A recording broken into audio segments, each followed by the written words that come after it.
Indians જોડે સૌથી મોટો પ્રોબ્લેમ છે ઇમોશન્સ.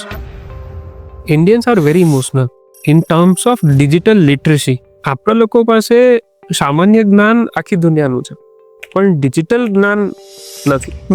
ભારત સાયબર ક્રિમિનલ્સ માટે સોફ્ટ ટાર્ગેટ કેમ બની રહ્યું છે?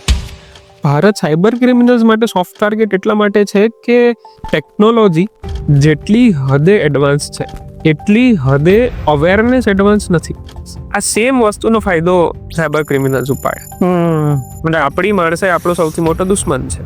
આ ડિજિટલ એરેસ્ટનો જે સ્કેમ છે ખૂબ જ ચાલી રહ્યો જી, તો લોકો આમાં કેમ ફસાય છે? ડિજિટલ અરેસ્ટ જેટલા પણ લોકો થઈ રહ્યા છે ને, એનો એક સર્ટેન એજ ગેપ છે. Either it started from teenagers કે જેમને આસાનીથી ભોળવી શકાય, ઓર સિનિયર સિટીઝન્સ. આ બંને ઉંમરવાળા લોકો મેન્ટલી થોડા અંડર પ્રિપેર્ડ હોય છે. વીક તો નહીં, પણ અંડર પ્રિપેર્ડ હોય છે. ઇન્ડિયામાં તો આમ પણ આપણને કાયદો અને પોલીસ સુરક્ષા કરતા બીક વધારે આપે. પોલીસ, સીબીઆઈ, ઈડી આ લોકોના જે ફેક કોલ્સ છે એ કઈ રીતે કામ કરતા હોય છે? પહેલા તો તમને કોઈ મીડિયમથી વિડીયો કોલ કરવામાં આવે, એક સારું એવું સેટઅપ હોય, પાછળ એક સારી રેન્કના ઓફિસર તમારી સામે બેઠા હોય. સો એ પ્રોસેસની શરૂઆત ત્યાંથી જ થાય કે એ તમારી પાસેથી તમારી ઇન્ફોર્મેશન પહેલા તો લઈ જાય, અને એ જ ઇન્ફોર્મેશનનો યુઝ કરીને તમને બાંધીને રાખે, એક સ્ક્રીનની સામે પકડીને રાખે. એટલે એને ડિજિટલ અરેસ્ટ. એક તો 2 ફોન મેથડ, મારા બેંક પાસવર્ડ અને બેંક ટ્રાન્ઝેક્શન વાળો ફોન ઓકે મારો કોમન યુઝ ફોન ના હોવો જોઈએ. ઇફ મારી પાસે કેશમાં અમાઉન્ટ હું નથી રાખતો અને ઓનલાઈન અમાઉન્ટ વધારે પ્રિફર કરું છું તો આનો એક ફાયદો એ થશે કે general marketing phones, messages, WhatsApp મને એ ફોન પર નહીં આવે. બીજો એ તમારો કોમન નંબર જે હોય એ કોમન નંબર તમારા બેંક જોડે લિંક ના હોવો જોઈએ. એવો નંબર હોવો જોઈએ કે જે કોઈની પાસે ના હોય, જેનો કોઈને આઈડિયા ના. એ ફોન નંબર પર ના વોટ્સએપ હોવું જોઈએ, ના બીજું કંઈ હોવું જોઈએ. સિમ્પલ ટેક્સ્ટ મેસેજ સુવિધા હોવી જોઈએ જેના પર ખાલી બેંકના ઓટીપી આવે. આ તમને સાયબર ફ્રોડથી 90% દૂર રાખે.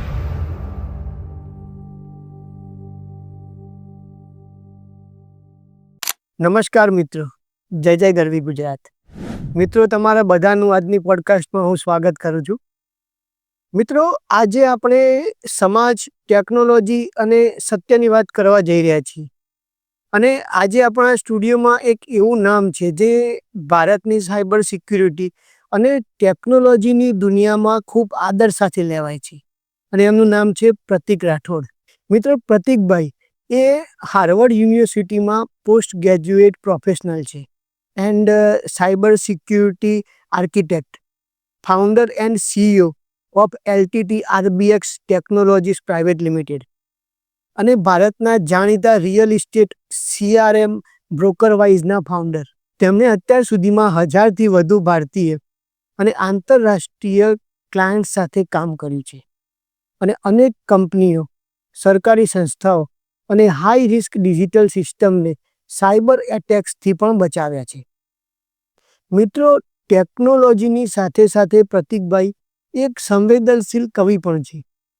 તેમને પોતાની બુક શ્રી જે એમને પબ્લિશ કરી છે, જે શબ્દોની સાથે સાથે આપણા મનને પણ સ્પર્શે છે. આજે આપણે તેમની સાથે ચર્ચા કરવા જઈ રહ્યા છીએ cyber fraud, deep fake technology, digital arrest scams, UPI frauds, online blackmail, અને આ બધું આપણી રોજિંદી જિંદગીને કેવી રીતે અસર કરે છે તેની અસલી હકીકત. મિત્રો, આજે આ એક પોડકાસ્ટ નથી, પણ આ એક ડિજિટલ અવેકિંગ. તો મિત્રો, તૈયાર રહેજો, કારણ કે આજનો આ એપિસોડ કદાચ તમને એક મોટી ભૂલ કરતા બચાવશે.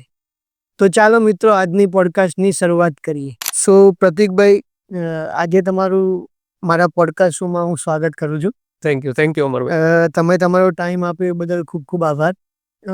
આપણે સ્ટાર્ટ કરીએ તો એક સાયબર સિક્યુરિટી એક્સપર્ટ હોવા સાથે તમે પોએટ પણ છો, તો આ બંને દુનિયા એક સાથે કઈ રીતે ચાલે છે? અમરભાઈ, બહુ જ સારો ક્વેશ્ચન છે. સાયબર સિક્યોરિટી અને પોએટ્રી બંનેનું કોર એક જ છે, હ્યુમન ઇમોશન, માણસોની લાગણી. સાયબર સિક્યોરિટીથી હું છે ને લોકોની લાગણીઓ અને ભૂલો બંને શોધીને સોલ્વ કરવાનું કામ કરું, અને પોએટ્રીથી લોકોના ઇમોશન સુધી પહોંચવાનું કામ કરું. એટલે એક હોબી છે અને એક પ્રોફેશન.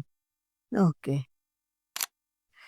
ટેકનોલોજી અને પોએટ્રી, આ બંનેમાં જે ટ્રુથ શોધવાની જે વાત આવે છે, તો એને તમે કઈ રીતે જોવો છો? ટેકનોલોજી અને પોએટ્રી બંનેની લેંગ્વેજ સેમ જ છે.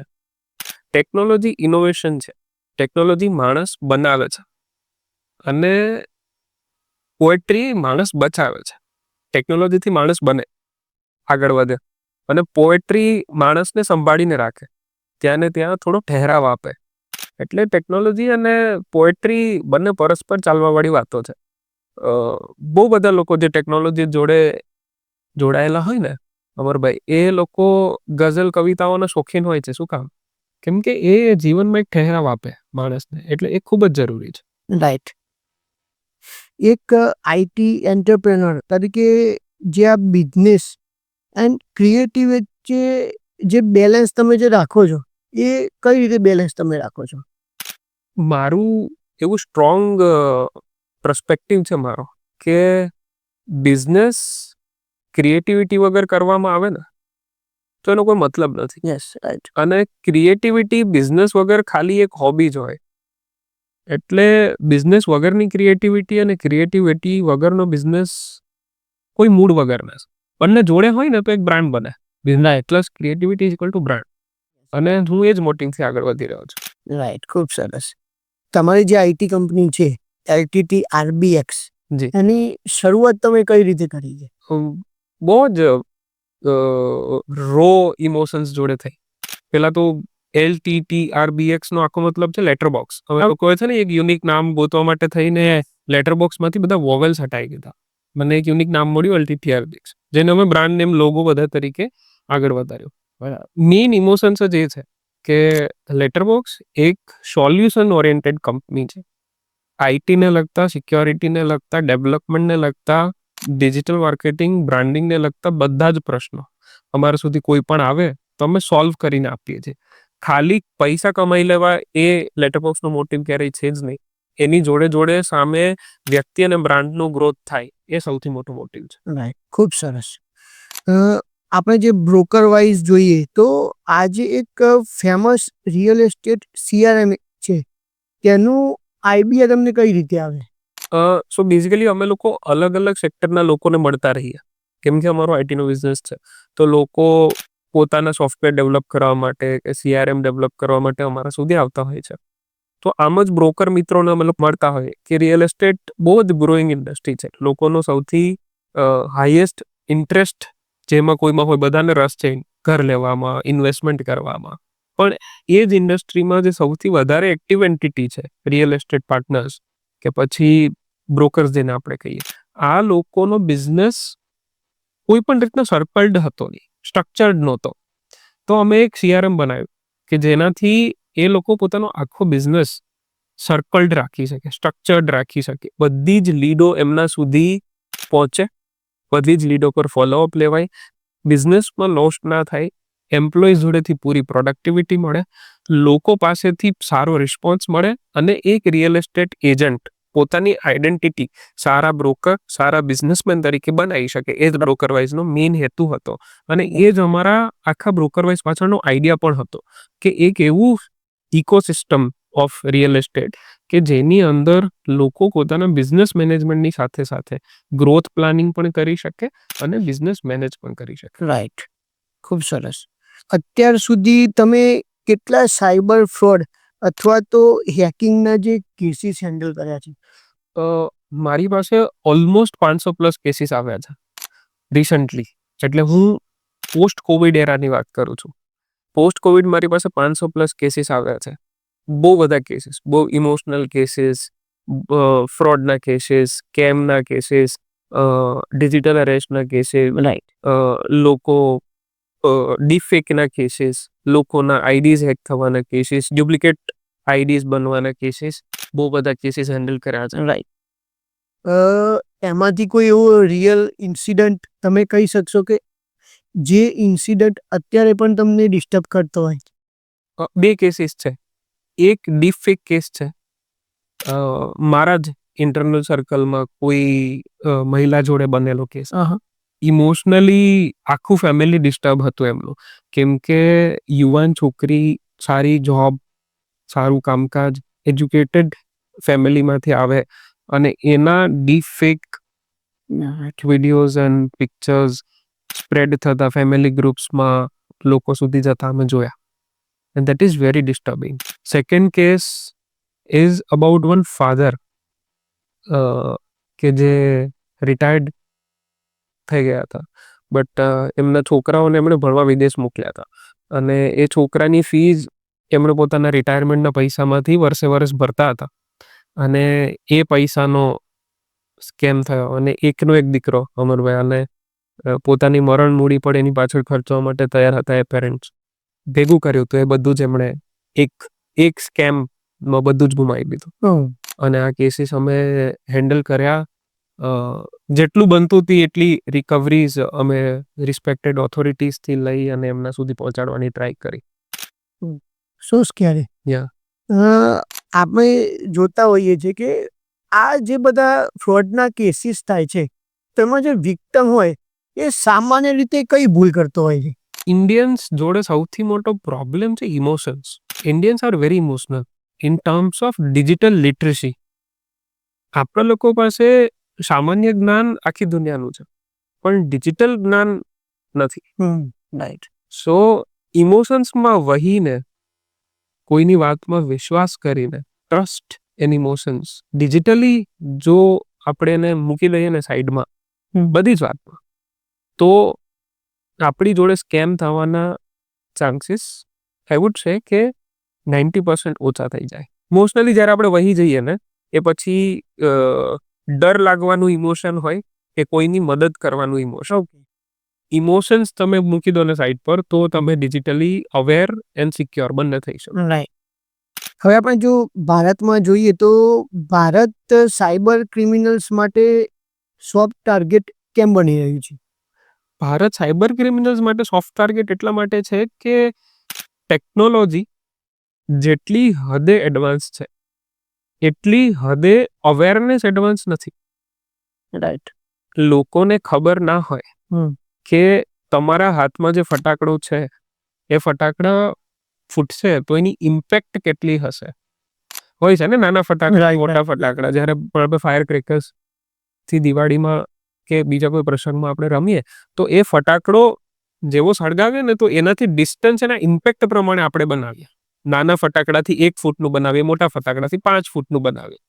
પણ જે વસ્તુઓ ડિજિટલી આપણે યુઝ કરી રહ્યા છે ને એની ઇમ્પેક્ટ ખબર નથી, અવેરનેસ ખબર નથી કે કેનાથી કેટલું ડિસ્ટન્સ રાખવું, કેનાથી કેટલું નજીક રહેવું અને કેનાથી કેટલું દૂર જવું. રાઈટ. આ મેઇન ઇસ્યુ છે કે લોકોને અવેરનેસ આપવી અને ટેકનોલોજી એડવાન્સ થવી, બંને વચ્ચેનો ડિફરન્સ. બંને છે ને અમરભાઈ સાઈડ બાય સાઈડ ચાલતી પ્રોસેસ. રાઈટ. બંને જોડે આગળ વધવી જોઈએ. બટ અવેરનેસના કિસ્સામાં ઇન્ડિયન્સ આર વેરી બિહાઇન્ડ. આપણને સમજતા 5 વર્ષ ગયા છે હજુ. રાઈટ. કે આવા કોઈ પ્રોબ્લેમ પણ છે. સોલ્યુશન તો હજી બહુ દૂર છે. પ્રોબ્લેમને સમજતા હજુ 5 વર્ષ ગયા છે.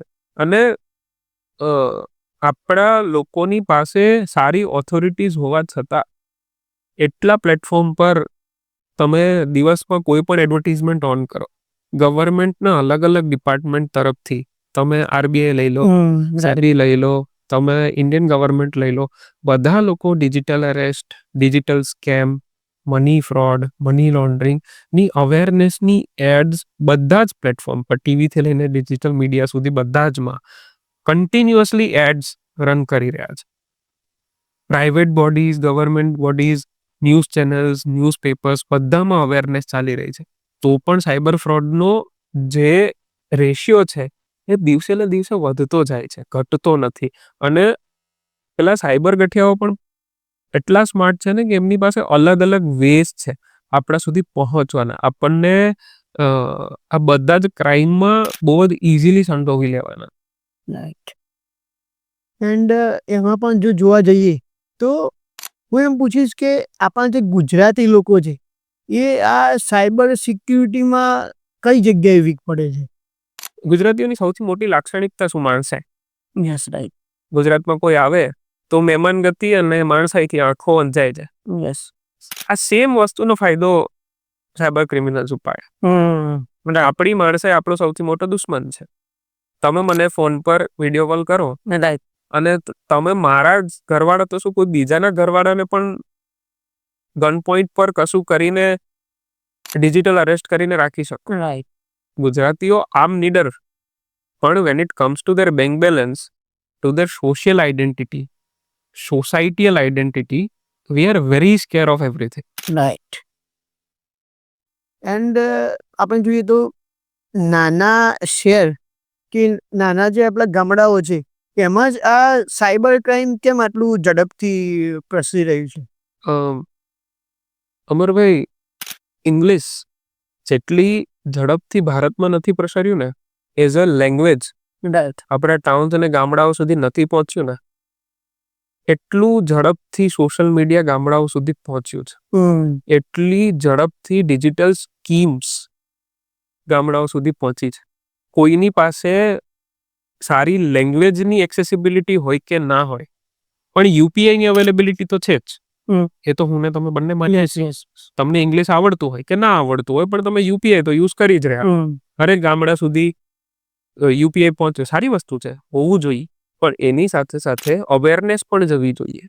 જે સિટીમાં લોકો સરાઉન્ડિંગ પ્રોફેશનલ હોવાથી વધારે છે, ગામડાઓમાં લોકો જોબ પર નથી જતા, પોતાના બીજા કામમાં વ્યસ્ત હોવાથી સરાઉન્ડેડ લોકો એટલા લિટરેટ નથી, ડિજિટલી લિટરેટ નથી કે આ બધી જ વસ્તુઓ એમને શીખવાડી શકે, એમના સુધી પહોંચાડી શકે. આ મેઇન ઇશ્યુ છે. ખૂબ સરસ. આજે ડીપ ફેક વિડીયોઝ બની રહ્યા છે જી. એન્ડ વોઇસ ક્લોનિંગ, એ કેટલું ડેન્જરસ છે?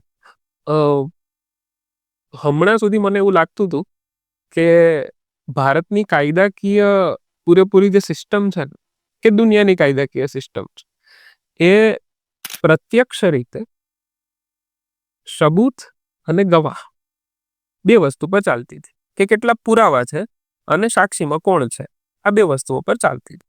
હવે જ્યાં જ્યાં પુરાવા અને સાક્ષીઓ ના હોય, બરોબર, ત્યાં કોર્ટરૂમ્સ પર વિડીયોઝ, સીસીટીવી મોનિટરિંગ સિસ્ટમ્સ અને કોલ રેકોર્ડિંગ્સ એક્સેપ્ટ કરતી હતી. બરાબર. મલ્ટિપલ કેસીસમાં વસ્તુઓ જોવામાં આવી છે. સામાજિક લેવલ પર જોવા જઈએ તો તમારા અને મારા વચ્ચે થયેલું કોલ રેકોર્ડિંગ, આજકાલ તો ટ્રેન્ડ પણ ચાલે છે, કોલ રેકોર્ડિંગ, એક કોલ રેકોર્ડિંગ વાયરલ થાય એટલે એ ટ્રેન્ડ ક્રિએટ કરી દે. રાઈટ. તો ટ્રસ્ટવાળી જે પ્રોસેસ હતી ને, એ ટ્રસ્ટવાળી પ્રોસેસ સોસાયટીમાંથી કાઢવાની ક્ષમતા ડીપ ફેક અને વોઇસ ક્લોનિંગમાં. તમે એકચ્યુઅલમાં ના ઓળખી શકો કે આ વિડીયો મને પ્રતિક સાઈડથી જ આવ્યો છે કે અમર સાઈડથી જ આવ્યો છે, આ વોઇસ પ્રતિકનો છે કે અમરનો છે. You can do anything with that voice. Right.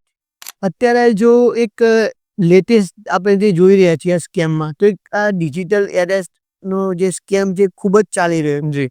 And એમાં લોકો એટલા ફસાઈ પણ રહ્યા છે, જેમ તમે કીધું એમ કે ગવર્મેન્ટ એડવર્ટાઇઝમેન્ટ બી આપી રહી છે કે તમે આ સ્કેમથી આ રીતે બચી શકો છો, છતાંય લોકો આમાં ફસાઈ રહ્યા છે. તો આ લોકો આમાં કેમ ફસાય છે?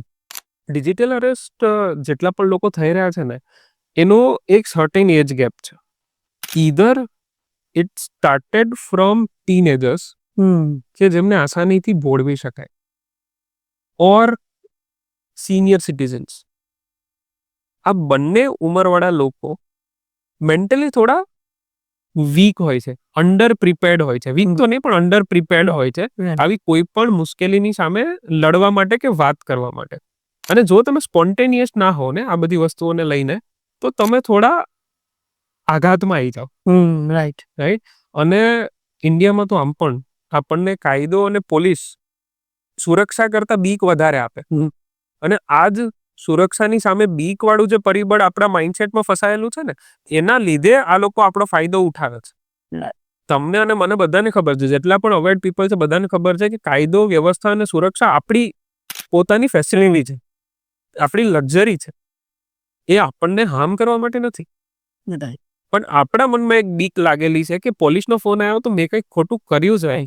પણ એ લોકો આપણા સેવક છે, આપણી સુરક્ષા માટે છે, નહીં કે આપણને ફસાવવા માટે. સાચી વાત. તો આ વાળી જે બીક છે ને, એનો ફાયદો લઈ રહ્યા છે આ લોકો, જેમ પણ સ્કેમર્સ છે.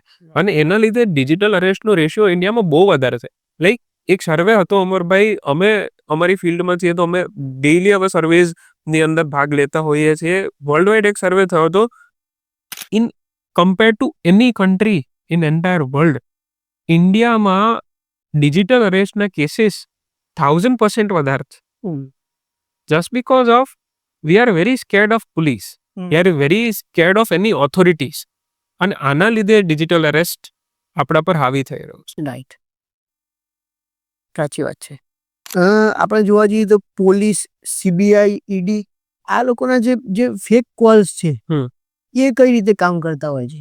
સો ફેક કોલ્સ જનરલી તમને ડરાવવા માટે આવે. એટલે પહેલા તો તમને કોઈ મીડિયમથી વિડીયો કોલ કરવામાં આવે, એક સારું એવું સેટઅપ હોય, પાછળ એક સારી રેન્કના ઓફિસર તમારી સામે બેઠા હોય, એમને તમારા છોકરાનું નામ પણ ના ખબર હોય, તમારું નામ પણ ના ખબર હોય, તમારા ફેમિલી મેમ્બરનું નામ પણ ના ખબર હોય, તમારી કંપનીનું નામ પણ ના ખબર હોય, પણ they are train to do the scams. તો એમની જે સ્પીચ હોય ને, એમની જે છટા હોય બોલવાની, એ તમને મજબૂર કરે વિચારવા માટે કે તમે ફસાઈ ચૂક્યા છો. સો એ પ્રોસેસની શરૂઆત ત્યાંથી જ થાય કે એ તમારી પાસેથી તમારી ઇન્ફોર્મેશન પહેલા તો લઈ જાય, અને એ જ ઇન્ફોર્મેશનનો યુઝ કરીને તમને બાંધીને રાખે, એક સ્ક્રીનની સામે પકડીને રાખે. એટલે એને ડિજિટલ અરેસ્ટ કહેવાય, કે તમે ત્યાંથી હટી ના શકો. તમે જેવું હટવાની ટ્રાય કરો તો એ લોકો તમને અલગ અલગ ટાઈપની ધમકીઓ આપે અને અલગ અલગ ટાઈપની વાતોથી એન્ગેજ રાખે સ્ક્રીન પર. આવનારા સમયમાં આ જે ડીપ ફેક છે એ સોસાયટી માટે અને સોસાયટીને કેટલું ડિસ્ટર્બ કરશે? મારા મતે હરેક ફેમિલી જેની અંદર યંગ લોકો મોટા થઈ રહ્યા છે ને, એમના માટે બહુ સ્કેરી વસ્તુ છે. કેમ કે સોશિયલ મીડિયા આજકાલ પાર્ટ ઓફ લાઈફસ્ટાઈલ નથી, પૂરી લાઈફસ્ટાઈલ છે. રાઈટ, મારા જીવનનો ભાગ હોવો જોઈએ સોશિયલ મીડિયા, પણ જો મારું આખું જીવન હોય સોશિયલ મીડિયા, તો પછી મારે થોડું ડરવાની જરૂર છે. એટલે આપણી સોસાયટીમાં કે જે હરેક વસ્તુ આપણને ડિજિટલી મૂકવાની આદત છે, એ લોકો માટે deep fake voice cloning is the biggest threat. કેમ કે જેને સ્કેમ કરવો છે ને એને તમારી આખી દિનચર્યા ખબર છે, આખો રૂટીન ખબર છે. એટલે તમારા મા બાપને વિશ્વાસ અપાવવા માટે કે તમે ત્યાં જ છો અને આવું જ કરી રહ્યા છો, એ તમારા ગયા 1 મહિનાની આખી લાઈફસ્ટાઈલ જોઈ લેશે સોશિયલ મીડિયા પર જ. બરાબર. તમારી અપલોડ થયેલી stories, reels, photos, everything, whether you are on Snapchat, Instagram, WhatsApp, વેરેવર, તમે જે પણ મૂકી રહ્યા છો એ બધું મોનિટર કરીને તમારા એ જ સેમ રૂટીનનું ક્લોનિંગ હું ઊભું કરી દઉં. તો એ તમને હાર્મ કરવા માટે, તમારી લાઈફસ્ટાઈલને હાર્મ કરવા માટે it's very easy. Right. And અત્યારે આપણને જોઈ રહ્યા છે તો વોટ્સએપ, ઇન્સ્ટાગ્રામ, જીમેલ આ બધું પણ હેક થઈ રહ્યું છે. તો એનું શું કારણ છે? First thing password, second thing link clicks. Okay, બહુ જ ઇઝી વસ્તુઓ છે, બહુ જ ઇઝી વસ્તુ. આ કંઈ કશું કોમ્પ્લિકેટેડ છે જ નહીં. વોટ્સએપ, ઇન્સ્ટાગ્રામ, જીમેલ, કોઈ પણ સોશિયલ મીડિયા હેક થવું એ કોઈ રોકેટ સાયન્સ નથી. એ પર્ટિક્યુલર કંપની ઓન કરવાવાળા વ્યક્તિઓ છે ને, એમની પાસે સિક્યોરિટી બહુ ટાઈટ છે, બહુ હાઈ લેવલ સિક્યોરિટીઝ છે.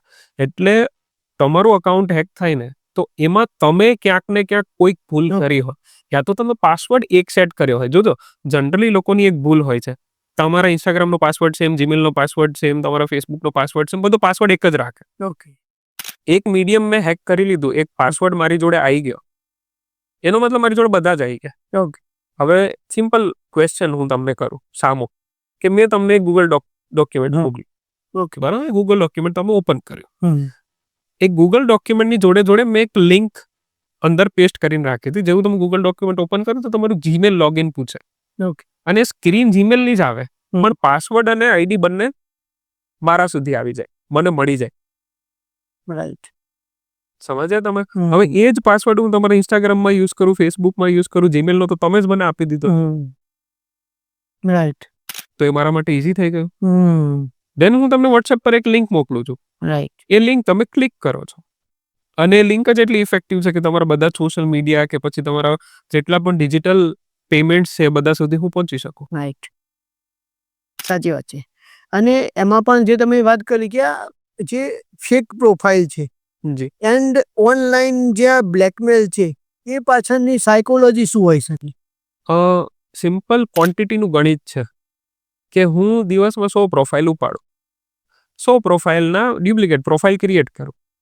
એ ફેક પ્રોફાઇલ બનાવીને હું એ જ પ્રોફાઇલના જેટલા ઓરિજિનલ પ્રોફાઇલના જેટલા પણ ફ્રેન્ડ્સ હોય એ બધાને મેસેજ કરું કે મારે પૈસાની જરૂર છે, કે એને થ્રેટન કરવાની ટ્રાય કરું. તો 100 લોકોમાંથી 10 વિક્ટીમ તો નીકળી આવશે.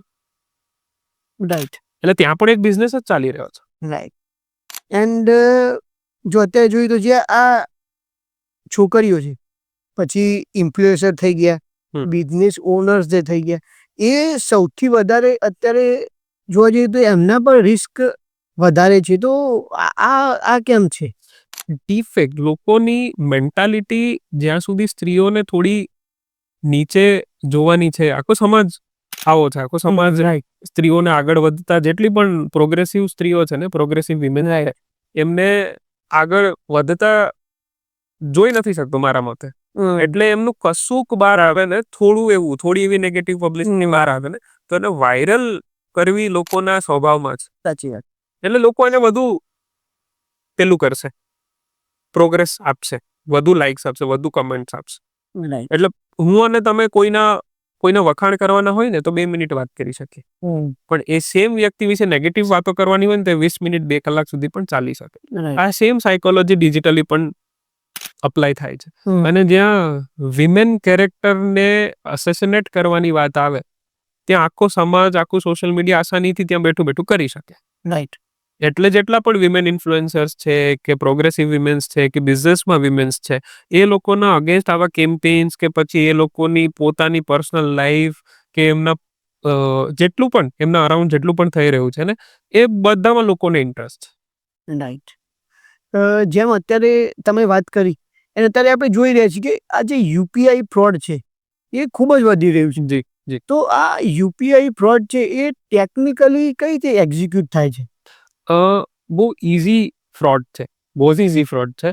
કેમ કે પેમેન્ટ એક્સેપ્ટ કરવા માટે બહુ બધી મેથડ્સ છે.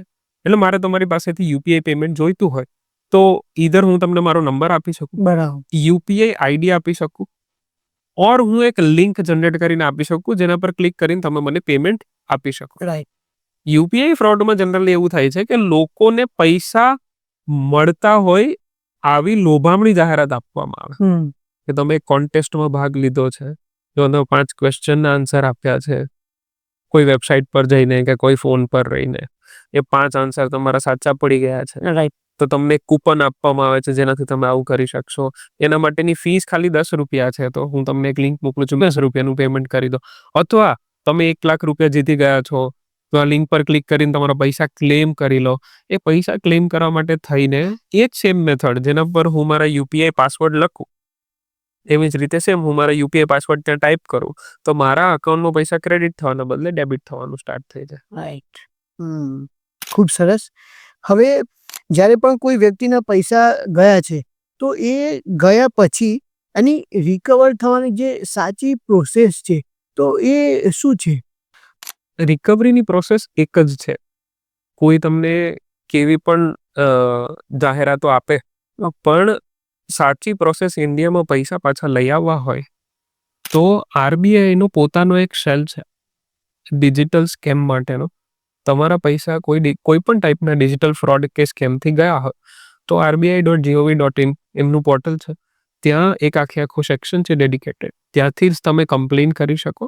તમે બેંકને પણ કમ્પ્લેન કરી શકો અને આરબીઆઈને પણ કમ્પ્લેન કરી શકો. આ બંને જગ્યાએ વિધિન 24 અવર્સ જો તમે કમ્પ્લેન કરેલી હોય તો તમારા પૈસા આવવામાં આસાની રહે તમારા સુધી પાછા.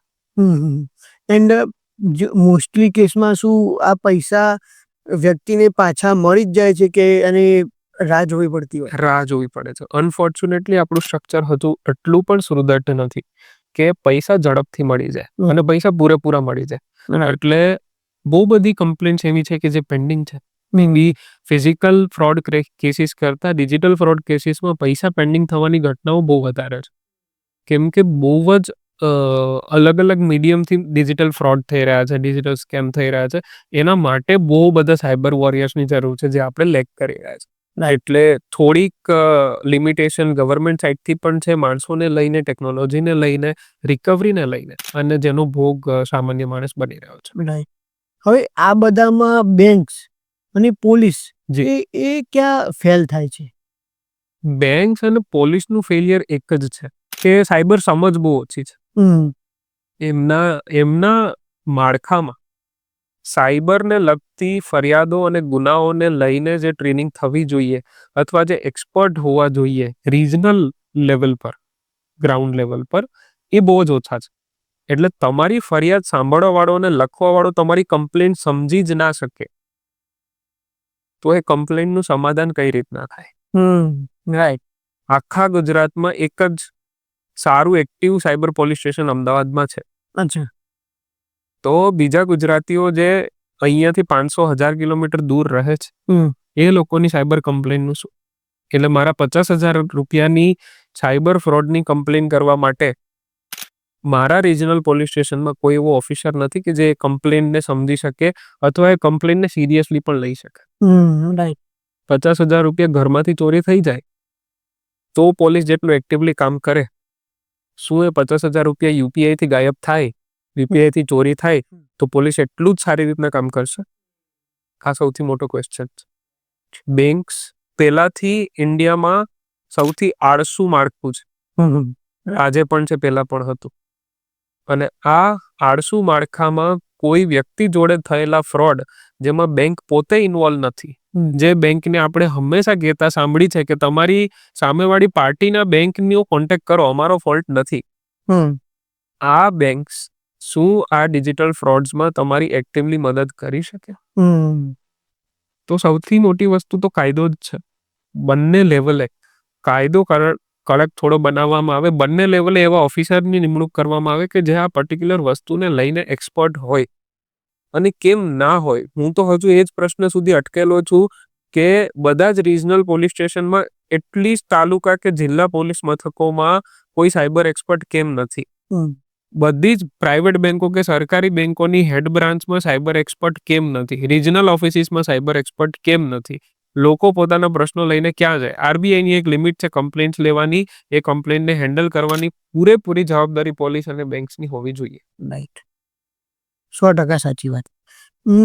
તમે તમારો પાસવર્ડ, ઈમેલ કે પછી જે ડેટા છે એને તમે કઈ રીતે પ્રોટેક્ટ રાખો છો?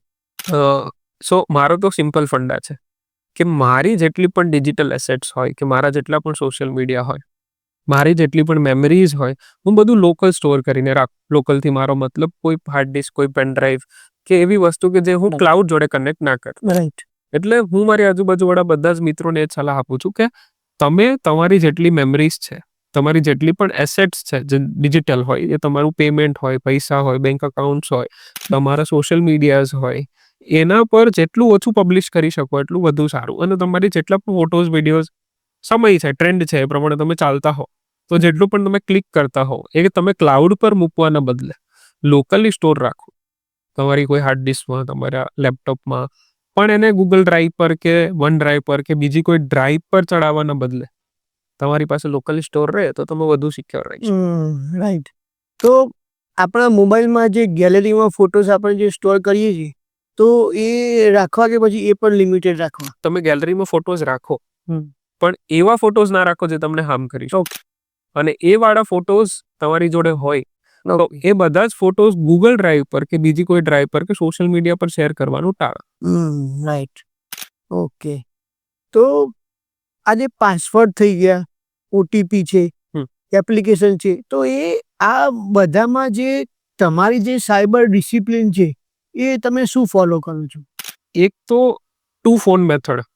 મારા બેંક પાસવર્ડ અને બેંક ટ્રાન્ઝેક્શન વાળો ફોન ઓકે. મારો કોમન યુઝ ફોન ના હોવો જોઈએ.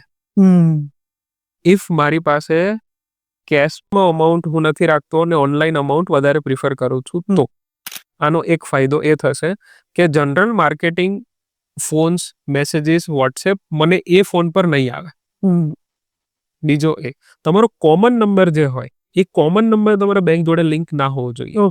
એવો નંબર હોવો જોઈએ કે જે કોઈની પાસે ના હોય, જેનો કોઈને આઈડિયા ના. રાઈટ એ ફોન નંબર પર ના વોટ્સએપ હોવું જોઈએ ના બીજું કંઈ હોવું જોઈએ. સિમ્પલ ટેક્સ્ટ મેસેજ સુવિધા હોવી જોઈએ જેના પર ખાલી બેંકના ઓટીપીઝ આવે. રાઈટ આ તમને સાયબર ફ્રોડથી 90% દૂર રાખીશ. શું તમે એવું માનો છો કે એઆઈ પછી આ સાયબર ક્રાઇમ છે એમાં વધારો થશે? ડીપ ફેક અને વોઇસ ક્લોનિંગ એઆઈની જ પ્રોડક્ટ છે. ઓકે અને એવા લોકો પણ કરી શકશે જે લોકો ક્યારેય નતા કરી શકવાના. એટલે રેશિયો તો વધવાનો, પણ એઆઈ સિક્યોરિટી પણ ઇનેબલ કરે છે. એટલે જેટલા ફસાવાના રસ્તાઓ ઊભા થશે એટલા જ બચવાના રસ્તાઓ પણ ઊભા થશે. ડિપેન્ડ્સ કે યુઝ કરવા વાળા એને ક્યાં વેમાં યુઝ કરે. રાઈટ. હવે ફ્યુચરમાં જ સામાન્ય માણસ માટે જે ડિજિટલ ડેન્જર કહેવાય એ શું હશે?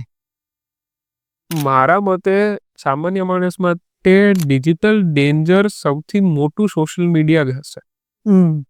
કેમ કે એ માણસના ઇમોશનલ કનેક્ટને કંટ્રોલ કરવાની ક્ષમતા ધરાવે છે. રાઈટ અને જ્યાં માણસ ઇમોશનલી કંટ્રોલ થઈ જાય ત્યાં એ પોતાના બેંક અકાઉન્ટથી લઈને પોતાના ફેમિલી અકાઉન્ટ સુધી બધું જ કોમ્પ્રોમાઇઝ કરવાની સિચ્યુએશનમાં આવી જાય છે. રાઈટ એટલે મારા મતે social media is the next devil of the century. Right. હવે આપણા જે તમામ ગુજરાતી પરિવાર છે તો એ ફેમિલીઝ માટે તમારો આપણે જો સાયબર સેફટીનો મેસેજ આપણે જો આપવા માંગતા હોઈએ તો તમે શું આપશો? મારા બધા જ ગુજરાતી ભાઈઓને હું from deep down of my heart એક જ મેસેજ આપવા માંગુ છું કે તમે સોશિયલ મીડિયા યુઝ કરો, પણ એ સોશિયલ મીડિયાને તમારા જીવનનો એક નાનો એવો ભાગ બનાવીને રાખો. એ સોશિયલ મીડિયા પર ઓવર શેર ના કરો. તમારા બેંક ખાતાઓ, તમારી ડિજિટલ એસેટ્સ જેટલી પણ લોકોથી દૂર રહી શકે એટલી રાખો. અને એક ગુજરાતી ફેમિલી, આપણે ફેમિલી ઓરિએન્ટેડ લોકો છીએ. આપણે આખા ફેમિલીના 5 અકાઉન્ટ જોડે લઈને ચાલવા વાળા લોકો છીએ. એ પછી ઇન્સ્ટાગ્રામનું હોય કે બેંકનું હોય. તો આ બધા જ અકાઉન્ટ માટે પાસવર્ડ સ્ટ્રોંગ હોવા જોઈએ, મોબાઈલ નંબર અલગ હોવા જોઈએ જે કોઈની પાસે ના હોય. તો બધા જ ખાતાઓ સિક્યોર રાખો. જેટલી પણ ઇન્ફોર્મેશન ઓછી શેર થાય એટલી ઓછી શેર કરો. એ તમને ધીમે ધીમે ડિજિટલી વિઝિબલ થતા અટકાવશે. રાઈટ. અત્યારની જે યંગ જનરેશન છે તો એને ટેકનોલોજી વિશે શું સમજવું જરૂરી છે? આ જનરેશનનો જન્મ ટેકનોલોજી જોડે થયો છે. Right right. એટલે બાળક નાનું હોય ત્યારથી એ રાઇમ્સ જોતા મોટું થાય. એટલે એ ટેકનોલોજી જોડે મોટું થયું એવું કહી શકાય. બરોબર. એટલે આપણાથી વધારે કદાચ ટેકનોલોજીની સમજ એમનામાં વધારે છે. પણ સમજણ જોડે સુરક્ષા આવે. અને આ યંગ જનરેશનને સમજણની સાથે સુરક્ષાનું જેટલું ભાન હોય એટલું આ યંગ જનરેશન સેફ રહી શકે, પ્રોગ્રેસ કરી શકે. અને આ જેટલું પણ મેન્ટલ હેલ્થ વાળી વસ્તુઓ હાલે છે ને એ મારા મતે ખાલી ને ખાલી ટેકનોલોજી સાથે જોડાયેલી છે. જો એ પર્ટિક્યુલર બાળક ટેકનોલોજીથી થોડું દૂર હોત, સેફ ડિસ્ટન્સ પર હોત, રાઈટ રાઈટ, તો એ મેન્ટલ ઇલનેસ વાળી મેટરમાં કંઈ હોત જ નહીં. અત્યારે જે આપણે આ બિઝનેસ ઓનર્સ છે એ બિઝનેસ ઓનર ખરેખર બહુ સારું કામ કરી રહ્યા છે, પણ ક્યાંક ને ક્યાંક એમને સિક્યુરિટી વિશેની સમજ થોડી ઓછી છે. તો એમને જે ડેટા સિક્યુરિટી માટે તમે શું કહેશો? જેમ મેં શરૂઆતમાં કીધું કે અમે બ્રોકર વાઇઝ લોકોના બિઝનેસને સ્ટ્રક્ચર કરવા માટે અને સુરક્ષા આપવા માટે સ્ટાર્ટ કર્યો.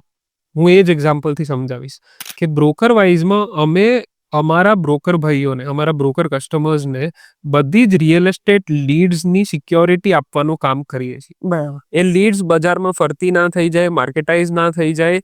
એમની હાર્ડ ઓન લીડ્સ હોય છે. એક લીડ લઈ આવતા એમનો બહુ બધો ખર્ચો લાગતો હોય છે. અને એના પર પ્રોસેસિંગ કરવા માટે સ્ટાફ બેસાડવો પડે, યા તો ફિર એ ઓનરે મહેનત કરવી પડે. અને એની ઉપર લીધેલા ફોલોઅપ્સ એ ડીલ ક્લોઝિંગ સુધી પહોંચે. એ ડીલ કેટલાની છે, ક્યાંની છે, શું નહીં, આ બધી જ વસ્તુઓ એક પર્ટિક્યુલર સોફ્ટવેરની અંદર છે. બરાબર. તો તમારો ડેટા લીક થયો એનો મતલબ તમારો બિઝનેસ ઠપ થયો. એટલે જેટલા પણ બિઝનેસ ઓનર્સ છે એ બધા માટે લીડ્સથી લઈને પેમેન્ટ સુધી જેટલું પણ સિક્યોર રહી શકે અને જેટલી પણ સાયબર અવેરનેસ આવી શકે એ એમના માટે ખૂબ જ જરૂરી વસ્તુ બની રહેવાની છે. રાઈટ. હવે આપણે એક 2-3 પ્રશ્નોનું રેપિડ ફાયર થોડું લઈ લઈશું. શ્યોર. પોએટ પ્રતિક કે સાયબર એક્સપર્ટ પ્રતિક? દિવસે સાયબર એક્સપર્ટ અને સાંજે હાથમાં કલમ તો પોએટ્રી. ઓકે. એન્ડ્રોઈડ કે આઈફોન સેફ્ટી વાઇઝ? કંઈ નહીં. ઓકે, મતલબ બંનેમાં રિસ્ક છે. હા, I would choose my device to be on a flight mode. Okay. One online habit every Indian must follow? Digital detox. Okay. Online વસ્તુઓથી દિવસમાં કેટલી કલાક દૂર રહી શકો, that is the best habit you can keep. કે 2 કલાક તો હું ફોન નહીં અડું. Okay. That is the best thing you can do. Okay, ખૂબ સરસ. And thank you so much. Thank you. આજે ખરેખર પોડકાસ્ટમાં ખૂબ મજા આવી. એન્ડ મજા આવી એના સાથે સાથે બહુ બધું જાણવા મળે કે સાયબર ફ્રોડથી કઈ રીતે બચી શકાય. એન્ડ આપણી જનતાને પણ બહુ ખૂબ જ જાણવા મળશે. ખૂબ અગત્યની વાતો છે, સમજવા મળશે કે કઈ રીતે જે સિક્યુરિટી, સાયબર સિક્યુરિટીનું આપણે ધ્યાન રાખવું જોઈએ. તો પ્રતિકભાઈ, તમારો ખૂબ ખૂબ આભાર. Thank you.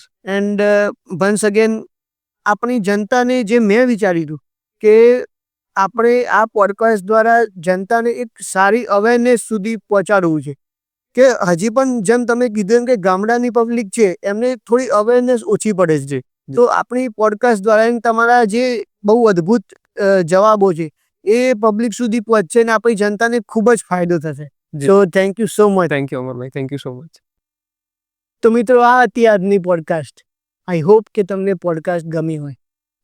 મિત્રો, આજે આપણે જે પોડકાસ્ટમાં ચર્ચા કરી એ ખૂબ જ ખાસ છે, જેના દ્વારા યુપીઆઈ ફ્રોડ, ડીપ ફેકિંગ, આ જે વોઇસ ક્લોનિંગ, આ બધું જે થાય છે એનાથી કઈ રીતે બચવું, સામાન્ય માણસો શું શું પગલાં લઈ શકે, એ બધું ખૂબ જ અદ્ભુત રીતે પ્રતિકભાઈએ આપણને જણાવ્યું.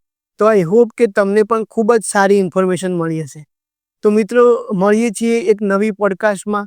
ત્યાં સુધી સ્ટે ફિટ, સ્ટે હેલ્ધી. જય હિન્દ, જય ભારત, જય જય ગરવી ગુજરાત.